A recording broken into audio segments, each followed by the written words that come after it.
नमस्कार, good morning, शुभ प्रभात। मैं हृदय मिश्रा आप सभी का स्वागत करता हूं डिकोड एग्जाम के इस डेली करंट अफेयर प्रोग्राम में। कैसे हैं आप सभी लोग? आई होप आप सभी लोग अच्छे होंगे और अपनी पढ़ाई को बहुत ही बेहतर ढंग से कर रहे होंगे। देखिए, आज है 25 मार्च, यानी कि मार्च का जो महीना है अब अंतिम समय में है और आपके पास जो समय है वह भी बहुत कम बचा है। ऐसे में समझदारी यही कहती है, वक्त का तगाजा यह कहता है कि आप अपनी तैयारी को बहुत ही बेहतर ढंग से तैयार करना शुरू कर दें। और अभी विगत एक दो दिन में जो है कई सारे कॉल्स और मैसेज आए कि सर कोर्स लेना है, सर पढ़ाई करनी है। मैं लगातार आप लोगों से कहता आ रहा था, ठीक है, कि आप लोग डेट आने का इंतजार ना करें, एग्जाम डेट का, कि जब एग्जाम डेट आएगी तब आप पढ़ाई करेंगे। और अभी आप लोग, अगर आप लोगों ने पढ़ाई बीच में छोड़ दी होगी, आपके ऊपर एक बहुत बड़ा प्रेशर जो है फील हो रहा होगा। इसीलिए मैं लगातार आपसे कहता था कि एग्जाम डेट कभी भी आएगी, आपको इससे फर्क नहीं पड़ना चाहिए, आपको लगातार तैयारी करते रहना चाहिए। जब एग्जाम डेट आ जाएगी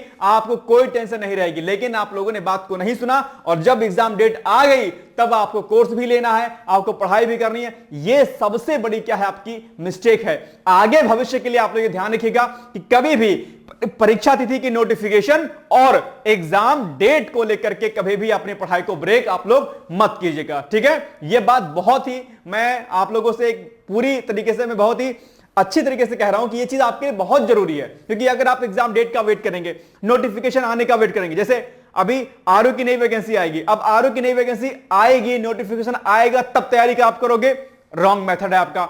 अभी से जिन लोगों ने आरओ का फॉर्म नहीं फिल किया होगा वो लोग अगली वैकेंसी का बिना प्रतीक्षा किए हुए लगातार तैयारी करते रहें। जब नोटिफिकेशन 2026-27 जब भी आएगा आप उस समय फॉर्म फिल करिएगा और अपनी तैयारी को बढ़िया तरीके से करते रहिएगा, ठीक है। चलिए, आइए बिना देरी के हम लोग सेशन को स्टार्ट करते हैं और देखते हैं कि क्या कुछ हम लोगों ने विगत दिवस में जो है पढ़ा था। यानी कि हम लोग करेंगे सबसे पहले लास्ट डे का रिवीजन। तो 26 जून 1975 की सुबह इंदिरा गांधी ने रेडियो पर आपातकाल लगाने की घोषणा कर दी थी।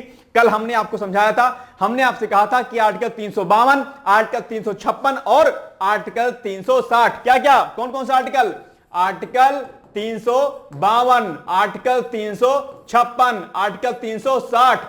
कई बार आपके एग्जाम में पूछा जाता है आर्टिकल 352 का संबंध किससे है? आर्टिकल 352 का संबंध जो है किससे है? राष्ट्रीय आपातकाल पर है। जब ये जो है लगाया गया आपका आपातकाल, तो उस समय आंतरिक अशांति के फलस्वरूप दरअसल ये राष्ट्रीय आपातकाल लगाया गया था। आर्टिकल 356 आप जानते होंगे राज्यपाल शासन या राष्ट्रपति शासन से संबंधित है। जब राज्य की संवैधानिक तंत्र की विफलता हो जाती है तो ऐसे में कहीं ना कहीं जो है राष्ट्रपति शासन राज्यों में लगाया जाता है, आप जानते होंगे। और आर्टिकल 360 का संबंध वित्तीय आपातकाल से है, फाइनेंशियल इमरजेंसी से है। यानी कि जब देश मंदी के दौर से गुजर रहा हो तब जो है आपातकाल लगाया जाता है। और इस वित्तीय आपातकाल की स्थिति में सरकार, केंद्र सरकार दरअसल किसी की सैलरी को भी रोक सकती है, किसी की सैलरी को कम कर सकती है, कुछ भी प्रावधान अपने अनुसार वो कर सकती है। ध्यान दीजिएगा।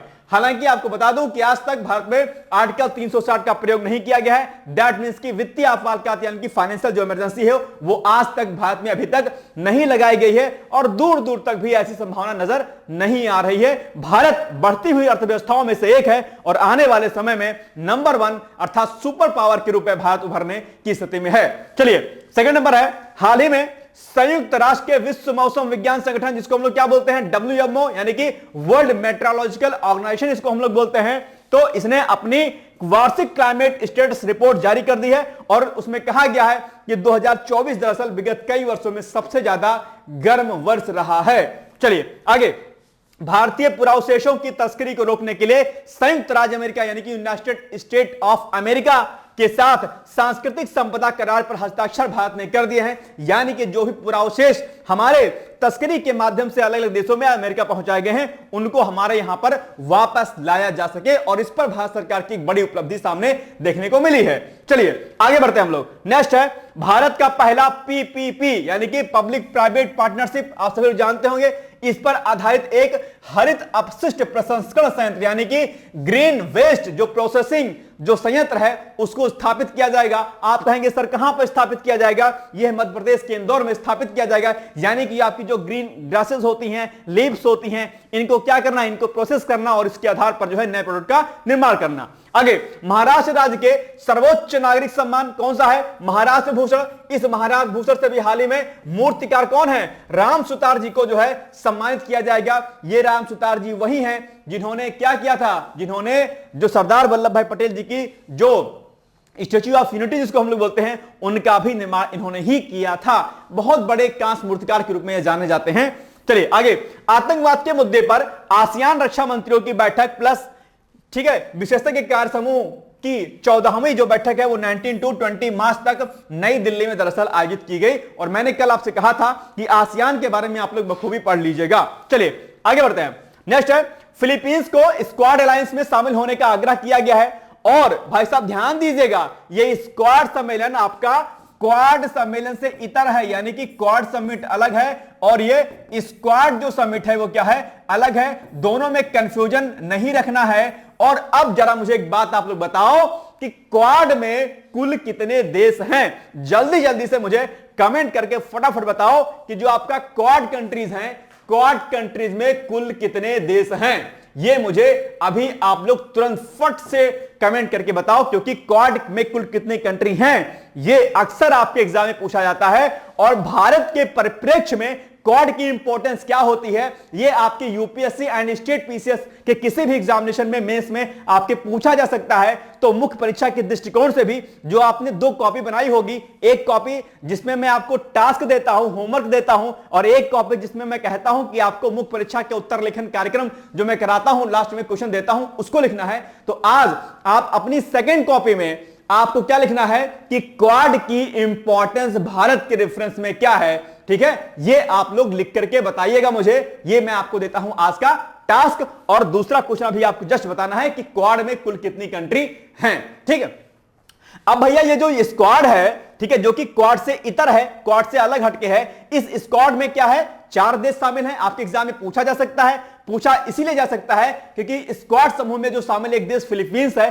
फिलीपींस ने क्या कहा है कि भारत तुम हमारे साथ आ जाओ। क्यों कहा है? वो इसलिए कहा है क्योंकि इंडो पैसिफिक क्षेत्र में क्या है, इंडो पैसिफिक क्षेत्र में चीन की आक्रामकता बहुत तेजी के साथ हो रही है। और ऐसे में चीन को काउंटर करने के लिए भारत को दरअसल इस स्क्वाड समिट में क्या किया जा रहा है, इस स्क्वाड अलायंस में शामिल किए जाने की बात कही जा रही है। याद रहेगी मेरी बात? चलिए आगे बढ़ते हैं हम लोग फटाफट।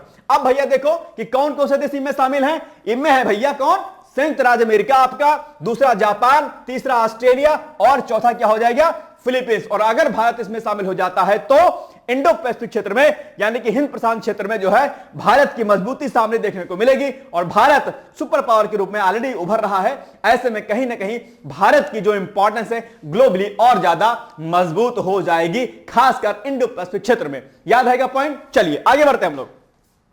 ए भाई साहब, कान, दिल, आंख, नाक सब खोल के बैठना, ठीक है। एक एक पॉइंट आपके जहन में उतरना चाहिए।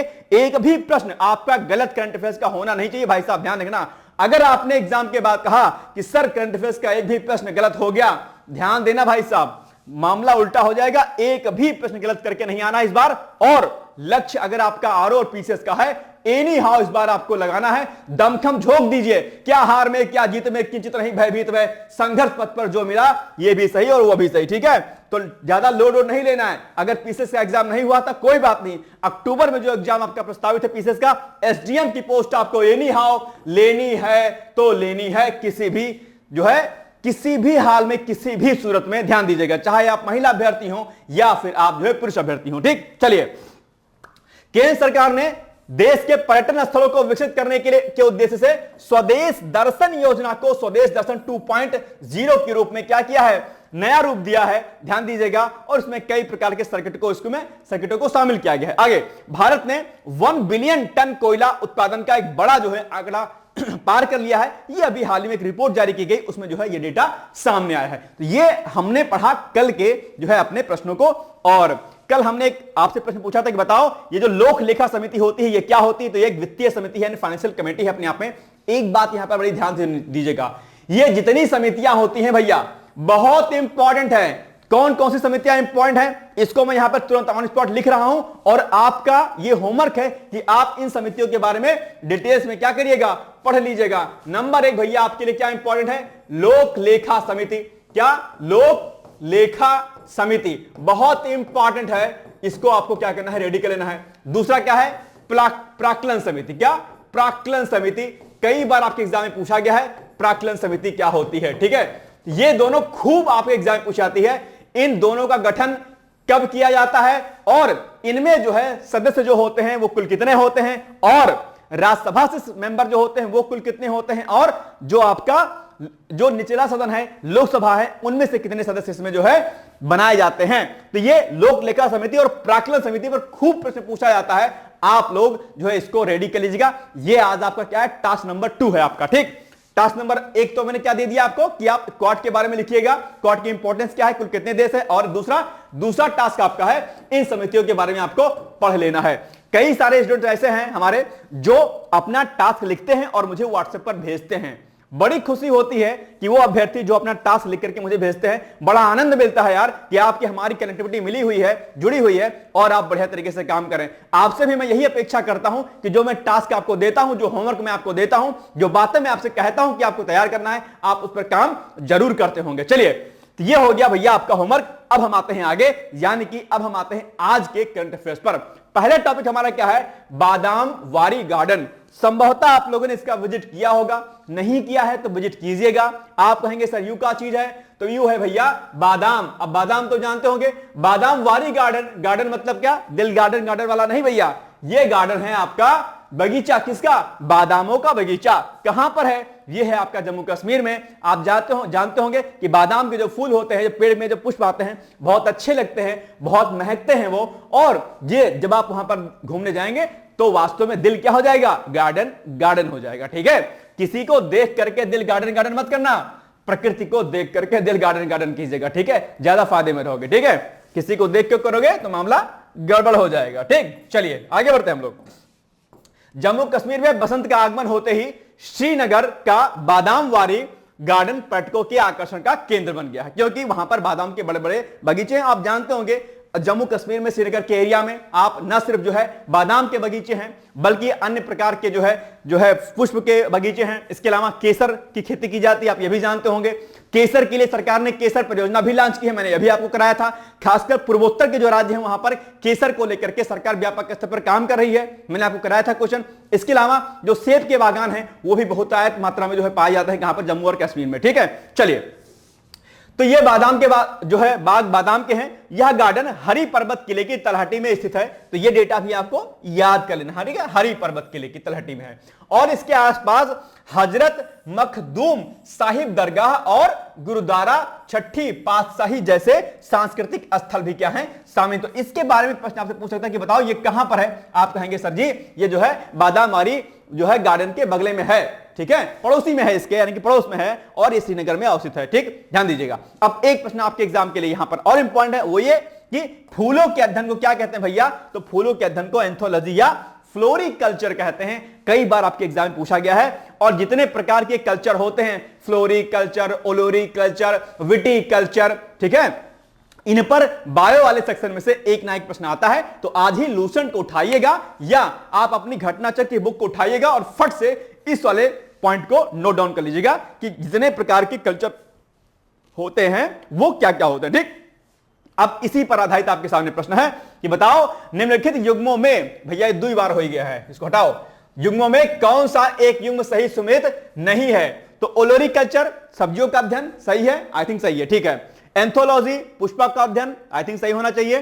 ठीक है, देखो एंथोलॉजी क्या लिखा है यहां पे, देखो यू देखो भैया। ठीक, और विटिकल्चर अंगूर की खेती, और एंटोमोलॉजी पेड़ों का अध्ययन नहीं। Entomology is the right answer.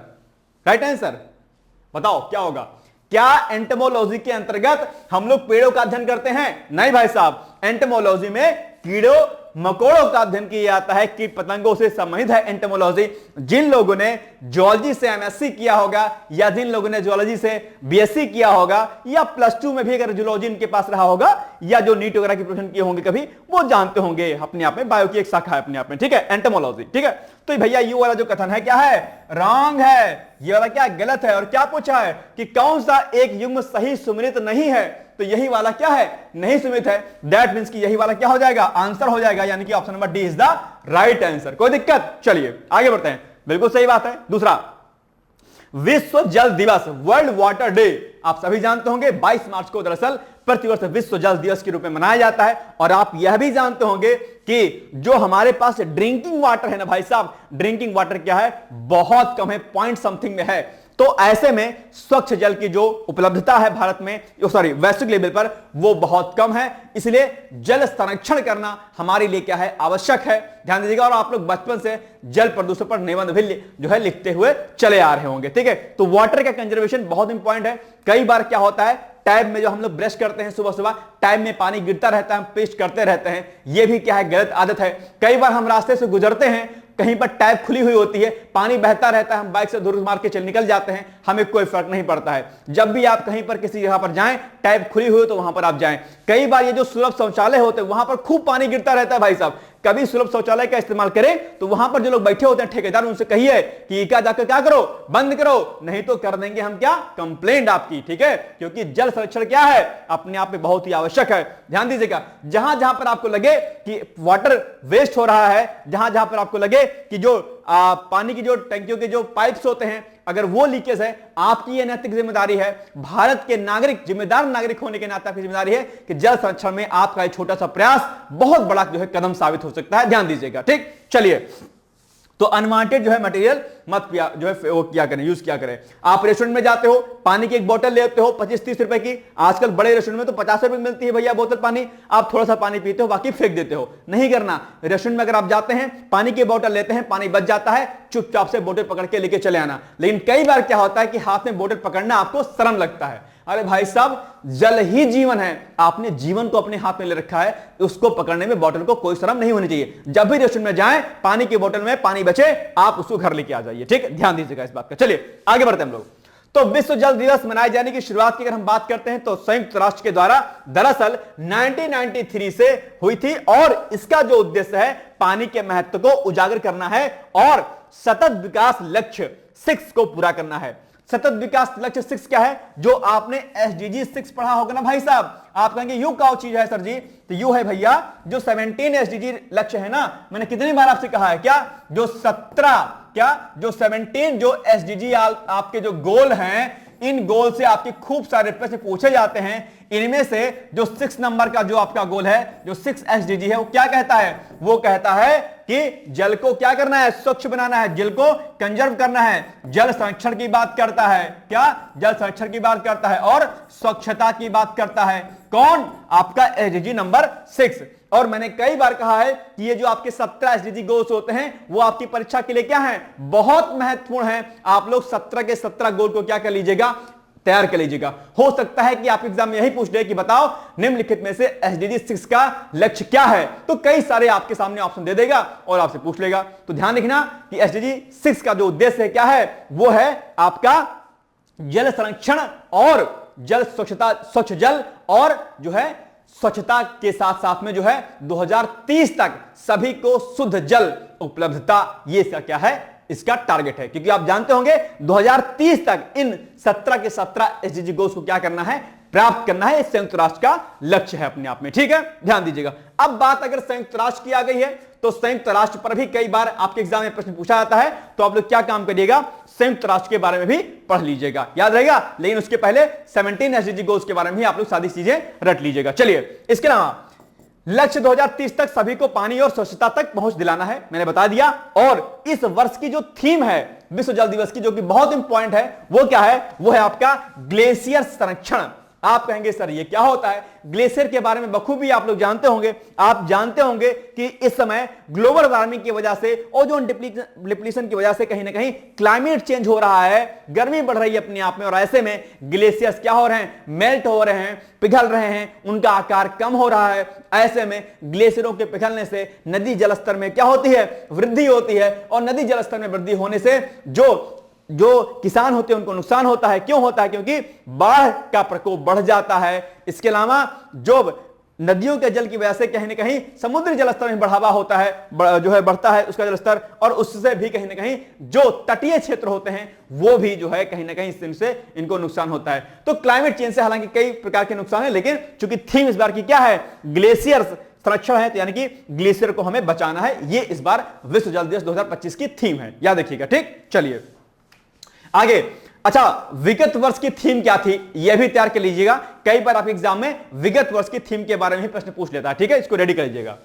चलिए, तो विश्व जल दिवस 2025 की थीम क्या है? जल संरक्षण, जल संरक्षण से पृथ्वी संरक्षण, ग्लेशियर संरक्षण या जल ही जीवन है। सिंपल सी बात है, ऑप्शन नंबर सी सही हो जाएगा भाई साहब, बस ग्लेशियर संरक्षण सी इज द राइट आंसर। कोई दिक्कत यहां पे? चलिए आगे बढ़ते हैं।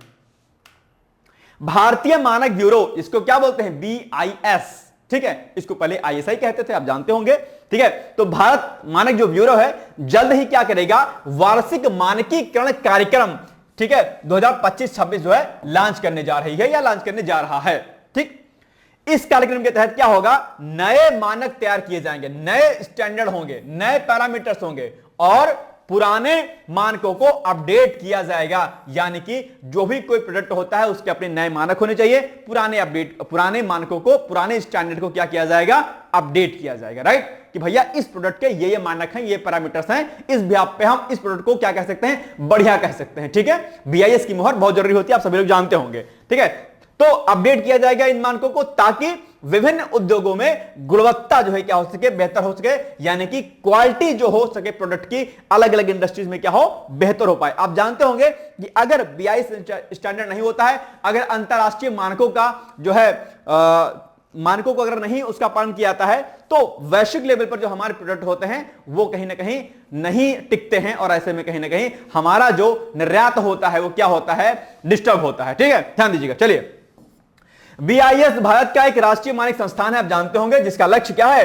23,000 से अधिक मानकों को बड़े पैमाने पर अपनाना है, ठीक है। चलिए, 23,000 से अधिक मानक है भाई साहब, ठीक है। BIS अधिनियम 2016 की धारा 17 के तहत मानकों का उल्लंघन करने वाली कंपनियों पर कम से कम 2 लाख तक का जुर्माना लगाया जा सकता है, जो खराब उत्पाद की कीमत के 10 गुना तक जो है हो सकता है। वहीं गंभीर मामलों में 2 साल की जेल भी हो सकती है। ये भी जो है नए नए नियम कानून आ रहे हैं। अब अगर हम लोग बात BIS की करते हैं तो भारतीय मानक ब्यूरो, जिसको हम लोग क्या बोलते हैं? The bureau of Indian standard, यानी कि BIS भारत में राष्ट्रीय मानक निर्धारित करने वाली क्या है? संस्था है, जो कि नेशनल लेवल पर अलग अलग प्रोडक्ट की क्या करती है? मानक तय करती है भैया, ठीक। चलिए, भारतीय मानक ब्यूरो की स्थापना वर्ष जो है 1986 में भारतीय मानक ब्यूरो अधिनियम 1986 के तहत हुई थी, जो 23 दिसंबर 1986 को लागू हुआ था। इस संगठन के पहले भारतीय मानक संस्थान था, यह संगठन पहले भारतीय मानक संस्थान ISI था, जिसकी स्थापना 6 जनवरी 1947 को की गई थी, आप जानते होंगे, ठीक है। चलिए, BIS पर प्रश्न कई बार आपके एग्जाम में पूछा गया, तो ध्यान दीजिएगा, इसको गलत मत करिएगा आप लोग। चलिए, निम्नलिखित कथनों पर विचार कीजिए, ठीक है। भारतीय मानक ब्यूरो जल्द ही वार्षिक मानकीकरण कार्यक्रम 2025-26 लॉन्च करने जा रही है, बिल्कुल सही बात है। BIS भारत का एक राष्ट्रीय मानक संस्थान है, जिसका लक्ष्य 23,000 से अधिक मानकों को बड़े पैमाने पर अपनाना है, तो बिल्कुल सही बात है। दोनों कथन क्या है? सही है। तो क्या कह रहा है कि कूट की सहायता से सही उत्तर का चयन कीजिए, तो भैया दोनों ही तो कथन सही हैं। तो अब देखो कूट में कहां पर है 1 और 2 दोनों कथन, तो सी वाले नंबर पर है, तो ये सी वाला क्या हो जाएगा? आपका सही उत्तर हो जाएगा, ठीक, कोई दिक्कत नहीं। आप एक बात ध्यान रखना, आप लोग हो हल्ला बहुत करते रहे, सर पुराना सर पैटर्न चेंज हो गया, सर फला हो गया, ढिमका हो गया, ऐसा ही चेंज हुआ पैटर्न, ठीक है, ऐसा ही आपको पढ़ना है। तो दिल लगा के पढ़ाई करो। पूरे YouTube पर इस प्रकार के प्रश्नों को फिलहाल मेरी जानकारी में नहीं है कोई इन प्रकार के कूट के प्रश्न को करंट अफेयर्स क्लास में कराता है। मैं कराता हूं क्योंकि आपकी डिमांड थी और आपकी डिमांड को पूरा करना हमारी नैतिक जिम्मेदारी थी, ठीक है। इन प्रश्नों को अलग अलग चैनल पर इसलिए नहीं बनाया जाता बिकॉज ऑफ इसमें टाइम बहुत लगता है, लेकिन मैं बनाता हूं, मैं मेहनत करता हूं, रात रात भर जगता हूं सिर्फ आपके लिए कि आप अपनी परीक्षा में क्या हो सके, सफल हो सके। जिन दुश्वारियों को, जिन परिश्रम को हमने किया है, आप उस परिश्रम को इतना ज्यादा ना करें, आपकी चीजें आसान हो जाएं और आप अपने माता पिता का नाम रोशन करें। आप उस कठिनाई के दौर से ना गुजरे जिन कठिनाइयों से मैं गुजरा हूं या अन्य लोग गुजरते हैं। आपके लिए मैं मेहनत करता हूं, आपकी नैतिक जिम्मेदारी बनती है कि आप कम से कम कमेंट में उत्तर दिया करें कि सर इसका उत्तर ये होगा, ये नहीं होगा, ठीक है। आप लाइक ना करें, शेयर ना करें, डजंट मैटर, लेकिन मेरे साथ आपकी कनेक्टिविटी बनी रहनी चाहिए और मैं आपसे यही अपेक्षा करता हूं कि आप अपने ऊपर धैर्य रख करके तैयारी जरूर करते होंगे। मेरा विश्वास आपके ऊपर है, मेरे विश्वास को धोखा मत दीजिएगा, सिलेक्शन जरूर लीजिएगा, मैं आपसे इतनी अपेक्षा रखता हूं, ठीक है। चलिए आगे, तो सी क्या हो जाएगा?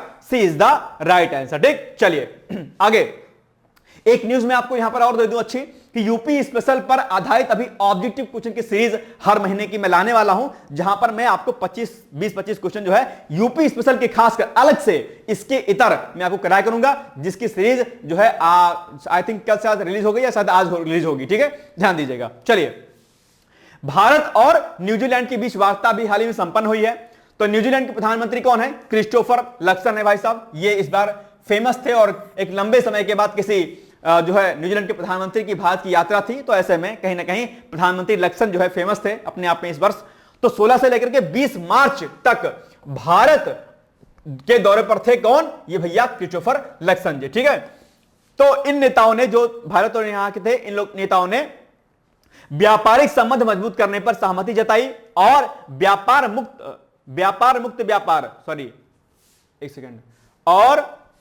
व्यापक मुक्त व्यापार, ठीक है, समझौते यानी कि एफटीए के लिए, इसमें कुछ मिस्टेक हो गई, सही कर लेना, ठीक है, के लिए वार्ता शुरू करने की घोषणा की गई है।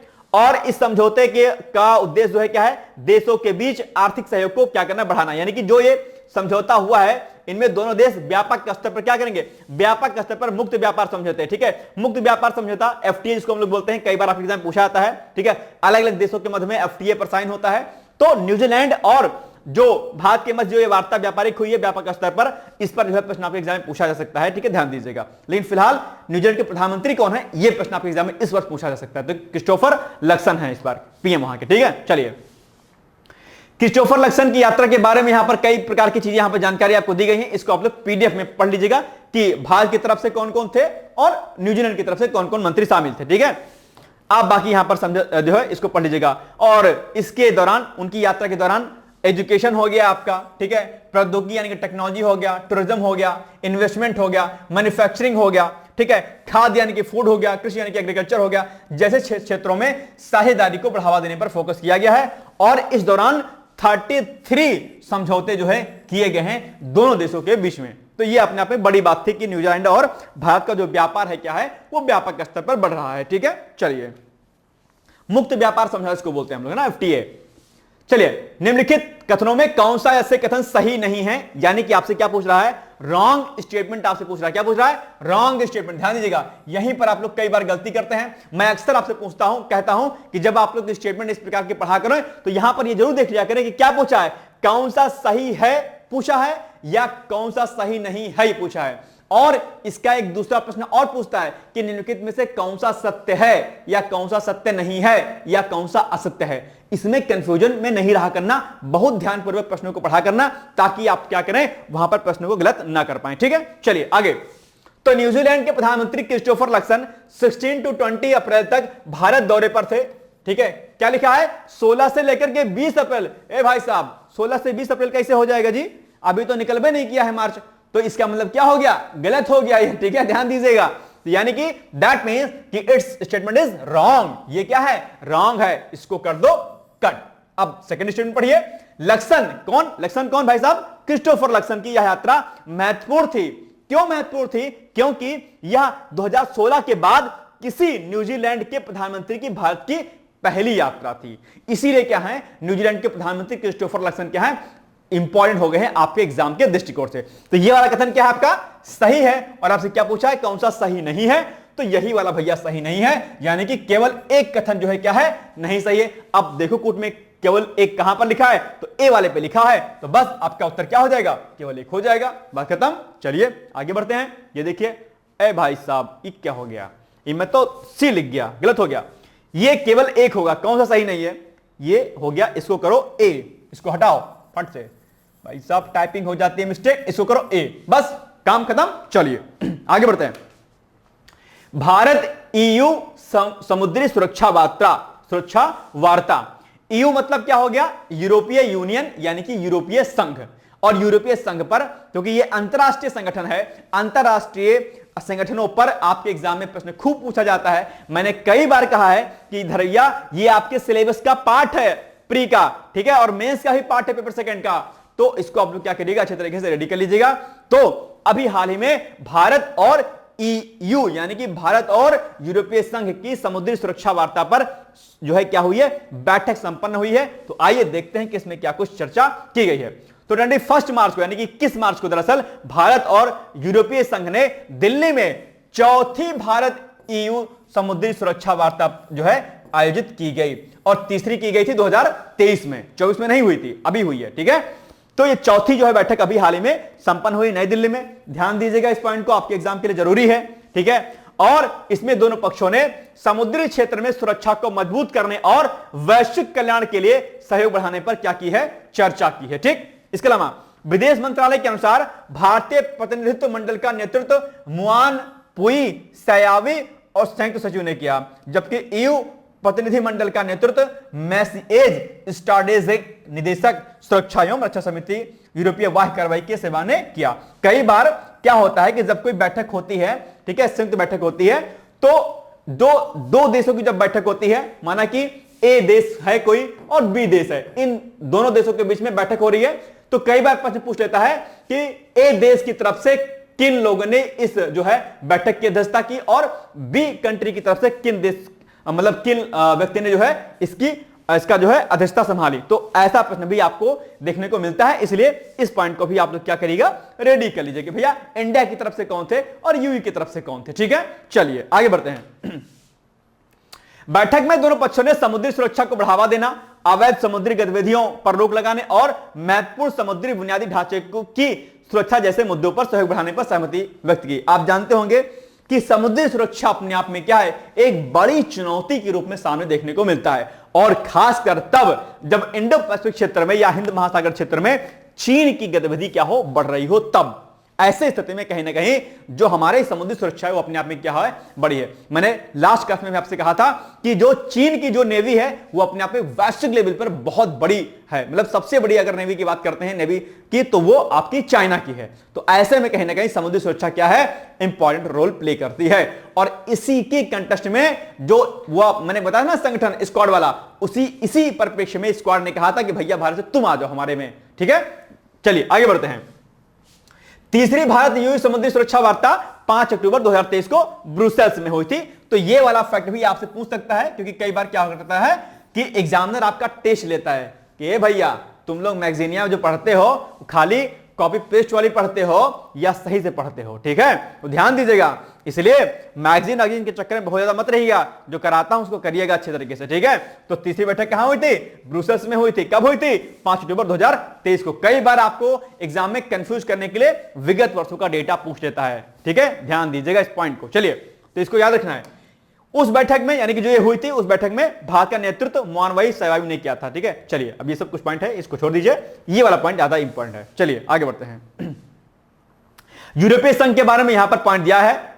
27 देशों का, जो 27 यूरोपीय देशों का एक राजनीतिक संगठन है अपने आप में, गठबंधन है अपने आप में। ठीक है, और लोकतांत्रिक मूल्यों को बढ़ावा देता है ये, और दुनिया के सबसे शक्तिशाली व्यापार ब्लॉकों में से एक है अपने आप में। यूई बड़ा संगठन है अपने आप में। ठीक है, इसमें कई अन्य संगठन भी शामिल होते हैं, और आप जानते होंगे द्वितीय विश्व युद्ध के बाद इसकी स्थापना की बात कही गई थी।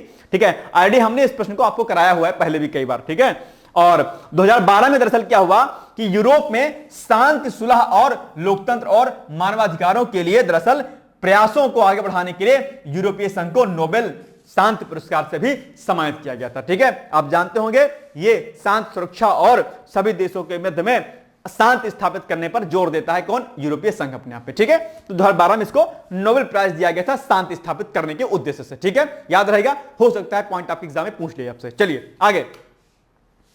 अब देखो, अब मैगजीन आप पढ़ते तो खाली इतना पढ़ के आप चले जाते, ईयू को छोड़ देते आप। तो अब प्रश्न चूंकि ईयू चर्चाओं में है, चूंकि अभी समुद्री वार्ता हुई है, तो ईयू के बारे में प्रश्न पूछ सकता है, और ये वाला फैक्ट भी आपके लिए इंपॉर्टेंट हो जाता है। तो इस तरीके से आपको चीजों को रेडी करना। चलिए आगे। चौथी भारत ईयू समुद्री सुरक्षा वार्ता के संदर्भ में निम्नलिखित कथनों में कौन सा से कथन सही है। नंबर 1, भारत और यूरोपीय संघ ने 21 मार्च को दिल्ली में चौथी भारत ईयू समुद्री सुरक्षा वार्ता आयोजित की। 21 मार्च को था कि नहीं था, चेक कर लो। तो ये भैया बिल्कुल सही बात है, था, यानी कि ये कथन क्या हो जाएगा, सही हो जाएगा आपका। ठीक है, दूसरा, विदेश मंत्रालय के अनुसार जो है यहां पर ये लिखे गए हैं स्टेटमेंट कि इन लोगों ने भाग लिया, बिल्कुल सही बात है। तो दोनों कथन क्या हो जाएंगे, सही हो जाएंगे आपके। ठीक है, चलिए। सहयोग पोर्टल भैया अभी चर्चाओं में है। सहयोग पोर्टल में बेसिकली क्या होगा कि केंद्र और राज्य सरकार के द्वारा जो आपका ऑनलाइन कंटेंट है उसको ब्लॉक करने के लिए सहयोग पोर्टल का उपयोग किया जा रहा है। ठीक है, आप जानते होंगे आजकल ऑनलाइन कंटेंट बहुत ही अनवांटेड अननेसेसरी आते रहते हैं, इनको ब्लॉक करना, इनको रोकना, उनको हटाना प्लेटफॉर्म से, ये काम दरअसल सहयोग एक पोर्टल बनाया गया है। सहयोग पोर्टल के माध्यम से ऑनलाइन कंटेंट को हटाना, उनको ब्लॉक करना, ठीक है, और उनको डिलीट करना जैसे काम इसमें क्या है शामिल है। याद रखिएगा इस पॉइंट को। ठीक है, चलिए इसे गृह मंत्रालय के यानी कि जो होम मिनिस्ट्री है उसके तत्वाधान में इसको मॉनिटर किया जा रहा है ओवरऑल। ठीक है, चलिए इसका सहयोग पोर्टल सरकारी एजेंसियों और सोशल मीडिया प्लेटफॉर्म के बीच में सहयोग बढ़ाने की एक प्रकार की पहल है। सहयोग नाम से क्या है, सहयोग किसके मध्य में, सहयोग सरकारी एजेंसी और सोशल मीडिया प्लेटफॉर्म के मध्य में, इसीलिए इसका नाम क्या है, सहयोग रखा गया है। ठीक है, कि सरकारी एजेंसी और सोशल मीडिया जो साइट है इनके बीच में क्या रहे, संबंध स्थापित रहे, और इनमें कोई अगर कोई अनवांटेड मटेरियल अगर आता है तो उसको क्या किया जाए, हटा दिया जाए। याद रहेगा। चलिए जिससे क्या हो, साइबर स्पेस एक अच्छा सुरक्षित साइबर स्पेस बनाया जा सके। इसका उद्देश्य ऑनलाइन गैर कानूनी कंटेंट की रिपोर्टिंग और हटाने की प्रक्रिया को जो है क्या करना है, आसान बनाना है। ठीक है, जो भी इलीगल कंटेंट होता है, ठीक है, उसको हटाना। आप जानते होंगे ऑनलाइन आजकल बहुत कुछ इलीगल सिस्टम जो है रहता है, तो उन सभी इलीगल सिस्टम को क्या करना, हटाना अपने आप में इस सहयोग पोर्टल का क्या है, उद्देश्य है। ठीक है, अब आप लोग बताइए कि सहयोग पोर्टल का संबंध किससे है, तो ऑनलाइन गैर कानूनी कंटेंट की रिपोर्टिंग और हटाने की प्रक्रिया को आसान बनाना है, या फिर इसका उद्देश्य क्या है, शिक्षा के प्रति लोगों को जागरूक करने हेतु, या फिर पर्यावरण सुरक्षा हेतु, या फिर इनमें से कोई नहीं। तो इसका संबंध ऑप्शन नंबर क्या हो जाएगा, बी। बी है, नहीं बी नहीं है भैया, इसका संबंध है ए, यानी कि ऑनलाइन गैर कानूनी कंटेंट की रिपोर्टिंग और उसको हटाने की प्रक्रिया को आसान करना, इजी करना। बस ए इज द राइट आंसर, कोई दिक्कत नहीं भाई साहब। ठीक है, ए इज द राइट आंसर। चलिए आगे मुजारा आंदोलन भाई साहब ये चर्चाओं में रहा है अभी, और शायद मुजारा आंदोलन शायद आई थिंक आपके बुक में है इस पत्र में कि नहीं है, मुझे ध्यान नहीं, एग्जैक्ट नहीं है, शायद नहीं संभवता नहीं है।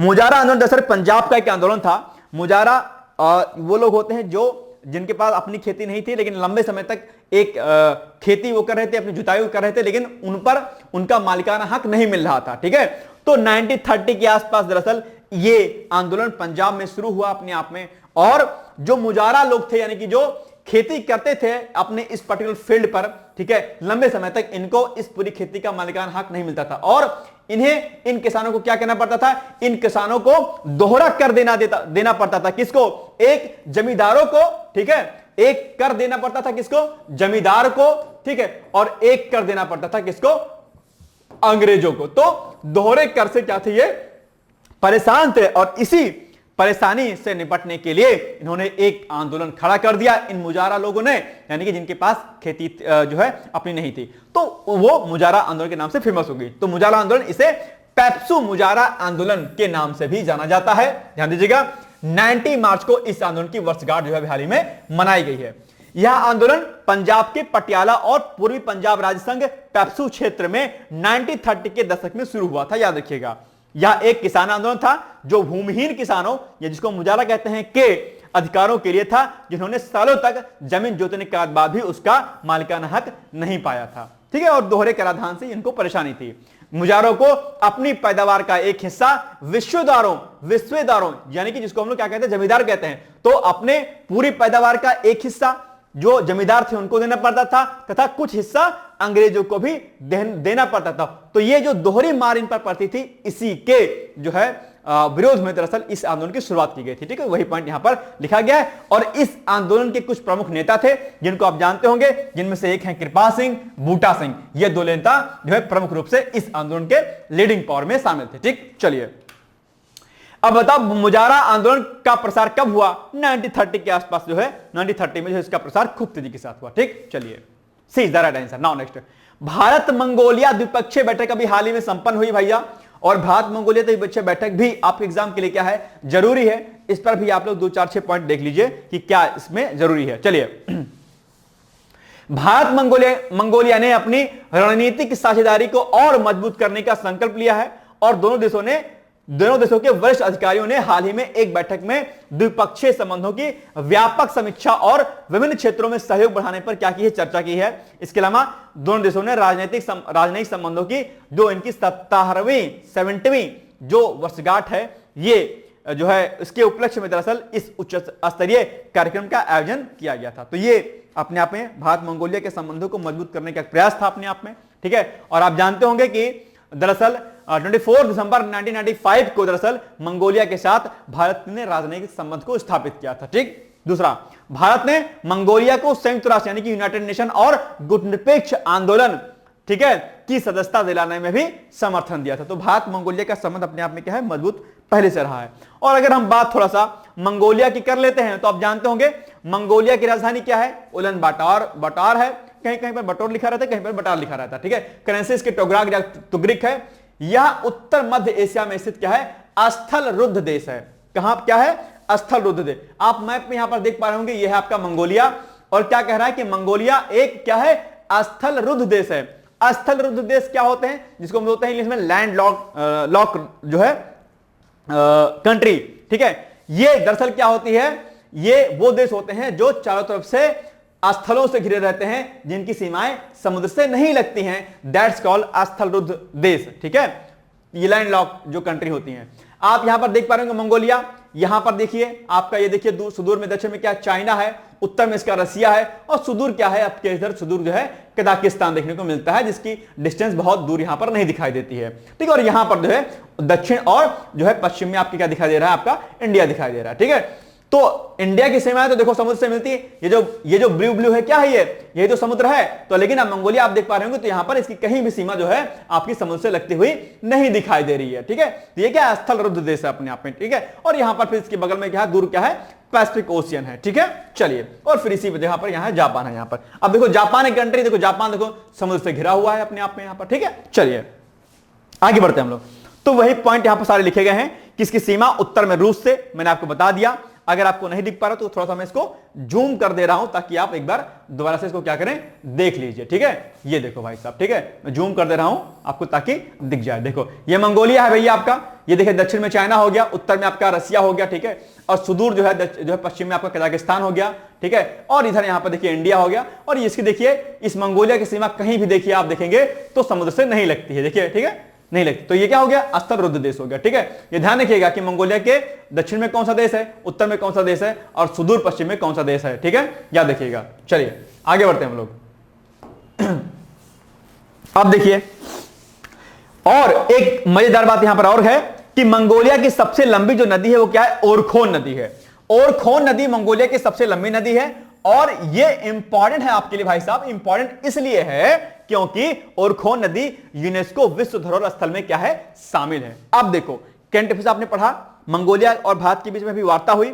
अब आप खाली वार्ता पढ़ लेते, डेट पढ़ लेते, छोड़ देते, लेकिन अब ये न्यूज अगर चर्चाओं में थी तो आपको ये जिम्मेदारी थी कि आप अच्छे तरीके से पढ़ो कि मंगोलिया की राजधानी क्या है, मंगोलिया की करेंसी क्या है, मंगोलिया की सीमाएं किससे लगती हुई हैं, मंगोलिया में क्या क्या फेमस है। तो चूंकि ओरखोन नदी वहां की सबसे फेमस है, तो यह भी आपसे प्रश्न जो है ज्योग्राफी में स्टैटिक पोर्शन के रूप में आपसे करंट में पूछ लेगा आपके टर्म में। तो ऐसे चीजों को आपको इस तरीके से क्या करना है, रेडी कर लेना। इसलिए कहता हूं कि भैया मेरा करंट अफेयर्स क्या किया करिए, आप लोग फॉलो किया करिए, ठीक है। अब देखिए, अब क्या है स्थल रुद्ध देश या भूबद्ध या जो है लैंड लॉक कंट्री। तो मैंने आपको बता दिया कि वह देश जिसकी सभी सीमाएं या तटरेखा केवल स्थल या फिर किसी बंद सागर से मिलती हैं, उन्हें स्थल रुद्ध देश या भूबद्ध देश कहते हैं। दूसरे शब्दों में चारों ओर से सिर्फ स्थल से घिरे देश को क्या कहते हैं, स्थल रुद्ध देश कहते हैं। आंशिक रूप से मान्यता प्राप्त राष्ट्रों को मिलाकर विश्व में कुल 47 स्थल रुद्ध देश हैं। उत्तरी अमेरिका और ऑस्ट्रेलिया महाद्वीपों के अंदर कोई भी स्थल रुद्ध देश जो है क्या है,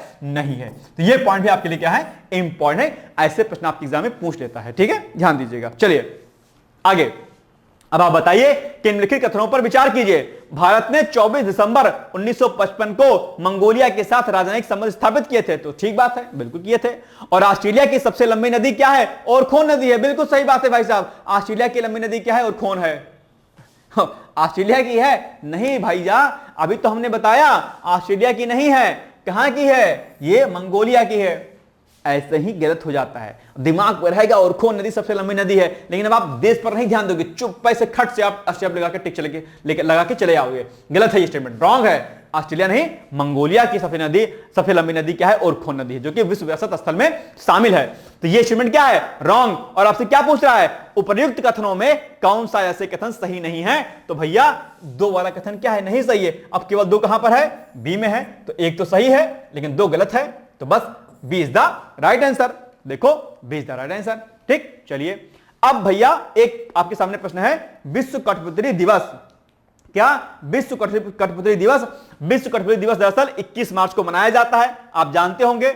और पहले कठपुतली पर कई सारे प्रोग्राम भी जो आते थे। संडे को DD1 पर आता था, 11 बजे भी आता था, आप जानते होंगे। ठीक है, प्रथम बार इसे 2003 में मनाया गया और इंडिया हैबिटेट सेंटर के द्वारा कठपुतली दिवस के उपलक्ष्य में विशेष प्रदर्शन का आयोजन किया गया। इसका उद्देश्य विश्व भर के कठपुतली कलाकारों को क्या करना है? सम्मानित करना है अपने आप में। ठीक है, और कठपुतली नृत्य को लोक नाट्य की एक शैली के रूप में भी दरअसल जाना जाता है। तो हो सकता है कि आपके एग्जाम में यह प्रश्न जो है पूछ रहे। अब आप बताइए कि कठपुतली दिवस दरअसल कब मनाया जाता है? तो 21 मार्च को मनाया जाता है। B is the right answer. यहां पर आप देखिए 21 मार्च ही तो होगा। बिल्कुल सही बात है, 21 मार्च है।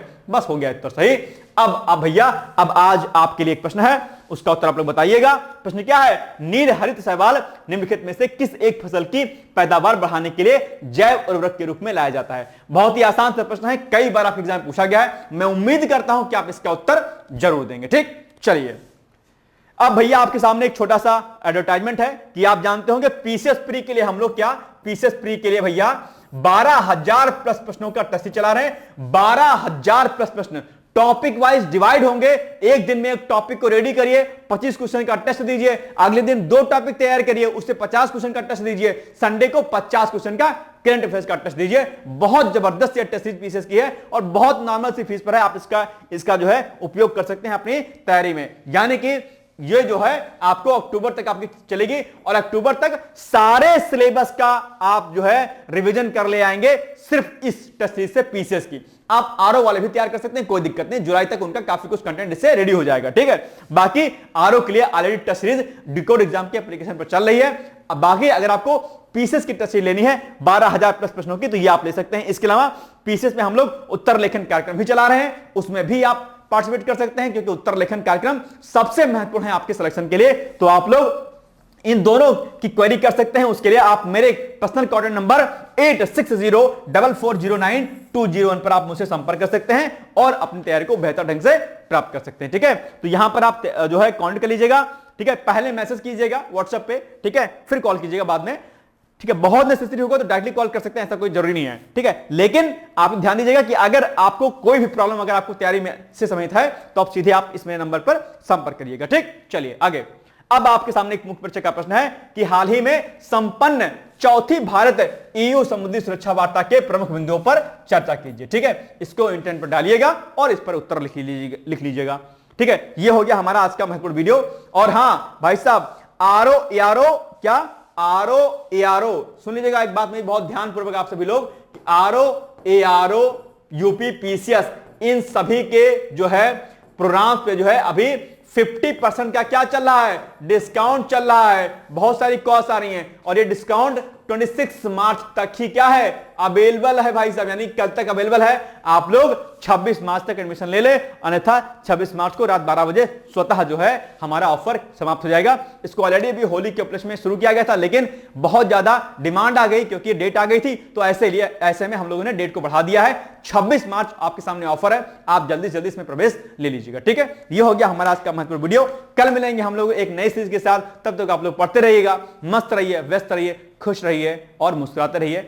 All the best and thank you so much. Bye bye, take care. दोस्तों, क्या आप पीसीएस अधिकारी बनना चाहते हैं? यदि हाँ, तो डिकोड एग्जाम लेकर आया है यूपी पीसीएस फाउंडेशन कोर्स 2025। यह एक ऑल इन वन कोर्स है जिसमें प्रीलिम्स मेंस दोनों ही परीक्षाओं के लिए वीडियो लेक्चर, एनसीईआरटी और standard books based bilingual notes उपलब्ध कराया जा रहा है। इस कोर्स में प्री और मेंस के सभी प्रीवियस ईयर क्वेश्चंस पेपर भी वीडियो लेक्चर के माध्यम से कोर्स में सम्मिलित होंगे। साथ ही साथ में कोर्स का कंटेंट गुणवत्तापूर्ण होने के साथ ही साथ एग्जाम ओरिएंटेड है, जिससे कोर्स लेने वाले स्टूडेंट्स को कोई भी बाहरी पुस्तक या नोट्स पढ़ने की आवश्यकता न पड़े। इस कोर्स में प्रीलिम्स और मेंस के टेस्ट सीरीज तथा आंसर राइटिंग प्रोग्राम भी शामिल है, जिसके साथ ही साथ टेलीग्राम ग्रुप में रेगुलर टॉपिक वाइज टेस्ट कराए जाएंगे।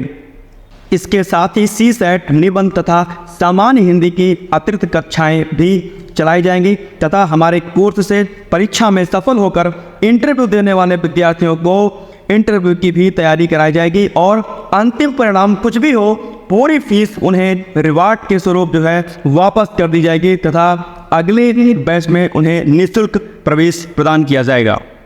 उल्लेखनीय है कि डिकोड एग्जाम एक संस्थान के रूप में 5 वर्ष के अपने सफल कार्यकाल में अब तक 55 से अधिक विद्यार्थियों को विभिन्न परीक्षाओं में अंतिम सफलता दिलाने में अपना सफल योगदान दे चुका है।